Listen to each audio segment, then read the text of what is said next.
NephU community. My name is Dr. Josh Garibaldi, and I'm a Senior Medical Science Liaison with OTSCA. I want to welcome Dr. Neruzzi. So now let's jump into APRIL. So as we said, that stands for a proliferation-inducing ligand.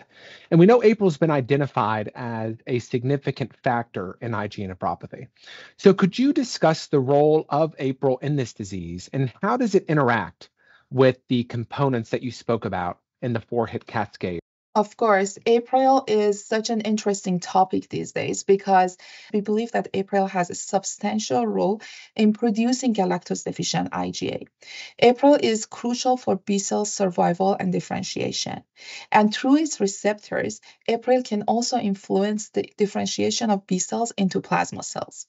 On the other hand, we know that this kind of galactose-deficient IgA is coming from the mucosal plasma cells. So imagine that we have identified a factor that can contribute to B cell maturations into plasma cells. And we already know that galactose-deficient IgA is being produced by mucosal plasma cells for IgA nephropathy.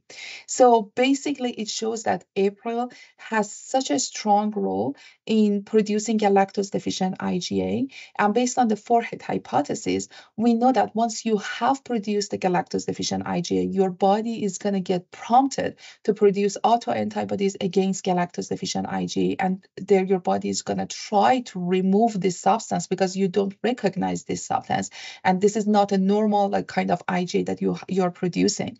So if we can find a way to decrease the production of APRIL or to decrease the effects of APRIL in our patients with IgA nephropathy, that could be something that can actually modify the disease process and actually can stop the process and hopefully can stop the process of getting worsening of kidney function and having more fibrosis over time in the setting of having this kind of activity of producing galactose-deficient IgA, producing the immune complexes, having these immune complexes sitting on your kidneys. So imagine if we can stop the process from hit 1 and just stop the production of galactose-deficient IgA, and that could be groundbreaking and could be super helpful for our patients. Thank you so much, Dr. Neruzzi. So speaking a little bit more, you kind of touched on this a little bit, but what are specifically maybe some recent research developments regarding APRIL and IgA nephropathy, and how might these findings impact current or future treatment approaches? And like I said, I know you covered this a little bit, but if there's anything more you'd like to add.